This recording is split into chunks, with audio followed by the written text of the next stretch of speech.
up and welcome back to my channel. Today's video is going to be a little bit more serious. I'm going to be talking about something that's like very personal to me and something that I like don't really talk about. But as you can tell from the title of this video, I'm going to be talking about my race and ethnicity and being Asian. It's May and it's Asian Pacific American Heritage Month. Yeah, and I'm Asian, so we will be talking about that today. A couple weeks ago I saw Dustin and Jazzy do this video and it was like very eye-opening for me. Like it kind of just like unlocked all of these thoughts I've had but I've never like processed. Definitely check out their videos too because they probably do a way better job of explaining all of this than I do, but I'm gonna try my best. I'm gonna explain my take on it, my point of view, what it was like for me, and all that stuff. This topic is especially important now because of everything going on with the coronavirus. Yeah, it's called the coronavirus, not the Chinese virus. It just like hurts my heart to see all these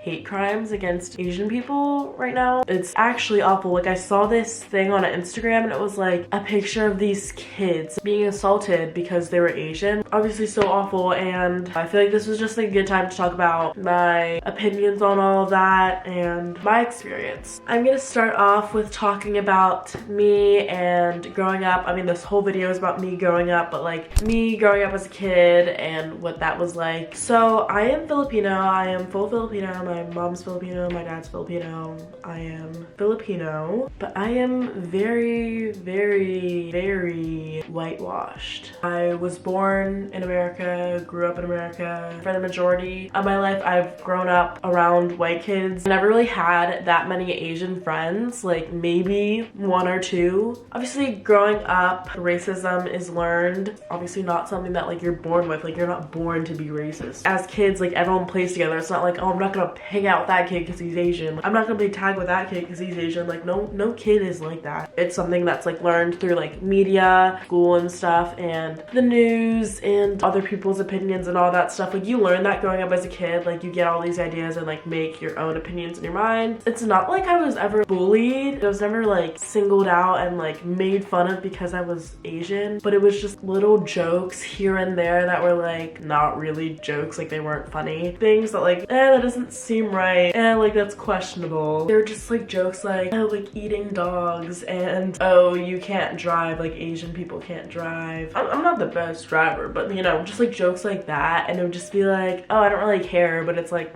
low-key I kind of do care, and it's like I shouldn't be letting that slide. Those types of things where if I'm saying like, oh, I don't really care, I don't really mind if you make that joke, those people that are making those jokes will go on to keep making those jokes and continue to be racist. All of that stuff combined and like everything I've seen and learned through media, news, and whatever, all that stuff I've kind of like learned to have this like internalized racism, which is like so sad. And like I know a ton of people go through this. This is like the same for like other people, that like implicit bias, and it's not like you're actively trying to be racist, but it's like from all these things that you've learned, you have like implicit bias where it's like on some kind of level you are low-key racist. In psych, we would take these quizzes, an implicit bias quiz, and it would be like, okay, match the word with the face. And like for these quizzes, most of the time people would find themselves matching good words with white people and bad words with black people, like accidentally. Like it's just like an implicit bias that we have because we've learned from media and all that stuff. It's not to say that like you are a bad person. It's just like what we've learned, and like that needs to stop. Anyway, I've learned to have like this internalized racism. Being Asian was like wrong. Not like wrong, but like not right. I remember in elementary school and like at the beginning of middle school, I wanted to be blonde so bad. Like I wanted to have blonde hair and blue eyes, and I would literally cry about it. That's so sad. I don't really think this as much anymore, but like growing up I would be like, oh, like no boy's ever gonna like me. Like no one's gonna like an Asian who likes Asians. And now Asians are kind of on the rise. Like Asians, they be on the rise, but I felt like no one had a crush on me because I was Asian, and that's so sad. I just remember people being like, oh, like when you grow up, like don't worry, like guys will love exotic women. Why is that a thing? Again, with Asian features, people would be like, oh, you're so lucky, like you don't have monolids, which are you don't have that crease in your eyelid. I didn't really think it was a big deal when I was a kid, but when I heard that, I was like, oh, like I am lucky. I would hate to have monolids and like look too Asian. Like, that just sucks that like that idea is put into our heads. I feel like the one thing that I struggled with the most and like found it hard to accept that it won't change was my nose. I used to hate my nose so much. I thought it looked too Asian. It was too flat and big and like wide. In the mirror, I would go like this and like turn it up, make a bridge, see how it would look like, because I hated my nose that much. Obviously, growing up, I learned that it was fine to have this nose. Now I love it. I think my nose is pretty cute. I feel like another thing that was like really big for me like growing up and like now even too, being whitewashed. I obviously kind of like neglected my culture in a way. I don't want to be too Asian, like that's kind of weird. Whenever we'd have like family reunions, I love our family reunions, but like whenever we have family reunions, we'd have like Filipino food and stuff. Low-key, I would in my head like neglect that in a way and be like, oh, this is like weird. Asian food is like weird. Secretly, in secret, like I would hide it from everyone. I love seaweed and I love seaweed. Now I eat it like all the time. I love seaweed. I think it's so freaking good. I like wouldn't bring it to school or anything because I was like, oh, people are gonna think I'm so weird and like too Asian. Like, it's food and it's good food. Like, I'm gonna eat it. But yeah, obviously now I love Filipino food. I love food. You ever had ponchasal? It's like this Filipino bread and it's amazing. Adobo, good shit. Now I just like feel bad for all that time like that I've like neglected it. I like haven't embraced it, and people from my family will be like, oh, like you're so whitewashed, you don't know anything about your culture, which is like, it sucks because it's like I want to. Like, I literally don't know any Tagalog, which is the language. The only words I know are like words I learned when I was little to like be funny. All I know is armpit, private parts, baho may kili kili, or may baho may kili kili. I'm trying to say my armpit smells. So that's what I know. I've been wanting to go to the Philippines for so long, get in touch with that side of me, but it just sucks because it's like I kind of did that to myself. Like, I neglected it. Learning that like being Asian was wrong, thought everything was weird about it. You know, trying to move past that, like obviously I realized that being part of like a different culture like isn't bad. One of the main things I want to talk about is model minorities and stereotypes around Asian people, which can be very harmful. Basically, this whole idea is like Asians have it the best. I keep seeing these things on TikTok where it's like, oh, you have the privilege of being in the racial group that makes more money than whites, blacks, Hispanics, you're not oppressed. And I'm like, what? And like, that's another problem, like people of color going against other people of color. It's not okay to invalidate other people's feelings, so don't do that. But yeah, basically the whole idea is that Asians have stereotypes that are positive, and like, oh, you should be happy that you have this stereotype that like all Asians are smart, all Asians are musically talented. Like, that's a good stereotype. A lot of people misconceive that, like it's actually not a good stereotype to have, and like it actually is harmful. This can be really harmful for Asians growing up in school and not getting good grades and being like, oh, like I'm Asian, I'm supposed to be smart, like what's wrong with me? I should be getting A+,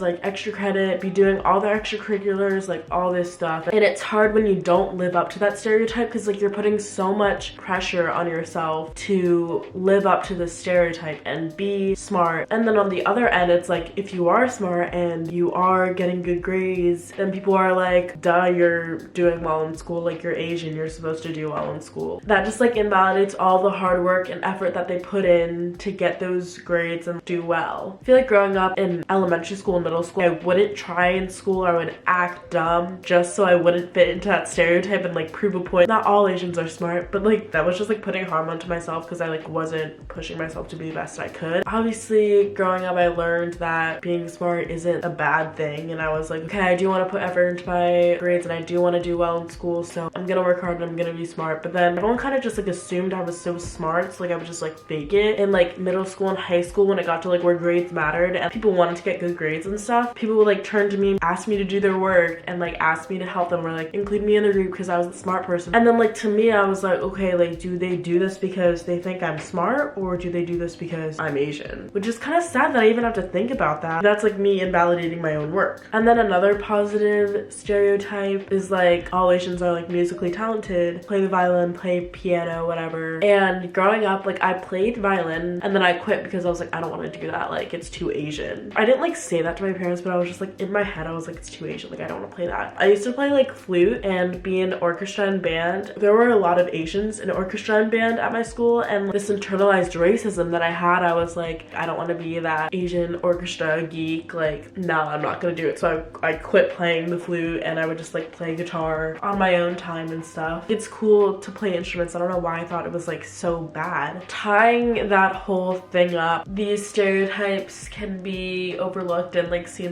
as like, oh, like these are positive, like why are you upset over these things, when it's like they can actually be harmful because it reinforces racism. Okay, moving on to media representation, which is obviously a huge part in this. Growing up, watching TV, listening to music, going on social media. Media representation is super important to me because I'm an Asian YouTuber and I'm studying film and media studies in college. I saw this on TikTok. I keep saying I saw it on TikTok. I spend a lot of time on TikTok, but I saw this on TikTok and it was like this girl, she was Asian and she was auditioning for an Asian role for a TV show, and like she was like acting out what happened during her audition. She was acting as an Asian person and then they were like, do a heavier accent, do a more Asian accent. It's kind of sad that the roles that are in media today are heavily stereotyped. Like in 16 Candles, where like the one Asian guy is like super stereotyped. That's just like one example. There's so many examples of like extremely racist portrayals of Asians in media. I just think it's like ridiculous that we had to actively look for people that were Asian to relate to. Like, a normal, accurate representation, like you have to like actively look. You know what I'm saying? Because like I feel like growing up, it's like, oh, like that person looks like me, I can relate to them, but like no one really like looks like me. I just remember being like, oh yeah, I have Vanessa Hudgens, Bruno Mars, and whatever. All these people were like half Filipino. It was very rare to come across someone that was like full Filipino. And like even now, like I feel like it's still heavily Wasians. Not that I'm invalidating Wasians, by the way. Wasians are on the rise, like go Wasians. I know that like Wasians like struggle with finding their identity because it's like you don't fit into the white culture, you don't fit into the Asian culture. Anyway, but I feel like a lot of the representation in media is obviously Wasians or Asians with Eurocentric features. Also on social media, I feel like it's pretty apparent that majority of like viral and popular creators on social media are white. The algorithm caters to people that are white. It kind of sucks because it's like I have this thought in my mind, it's like if I was white, like I would be more successful. Why do I have to think like that? That sucks. Not that it's like you're actively only following white people, but it's like media pushes out this idea that white influencers are, you know, superior per se. As viewers and consumers, we feed into this idea. Most likely we don't even like know this is happening. Kind of just turns into a cycle where it's like we are only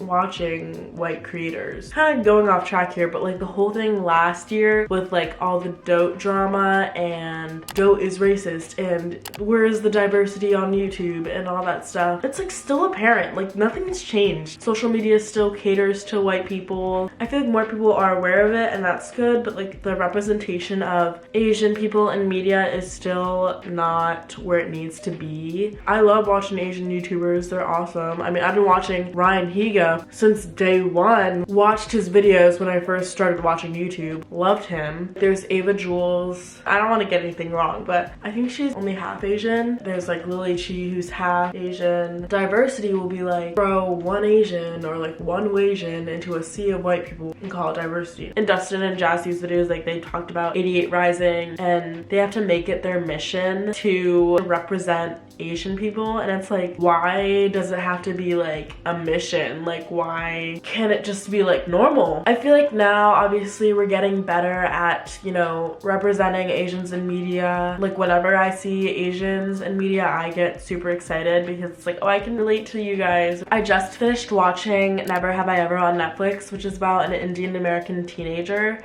And yes, India is in Asia. But I just like found it super relatable, and I think it's like so nice to just like have, you know, representation in media. I feel like more Asians are getting exposure, and I feel like if we keep talking about it and working towards it, we can get there. The next thing I wanted to talk about was these trends that are going around in media that are low-key, high-key racist, but that are like disguised as trends or like seen as cool when it's like actually like cultural appropriation and like not cool. One of the things I wanted to talk about was like Chinese inspired fabrics and clothing used as like trendy clothes being sold on Urban Outfitters and all these trendy stores. If you're an Asian wearing that, it's like, oh, like that's weird, like you're too Asian.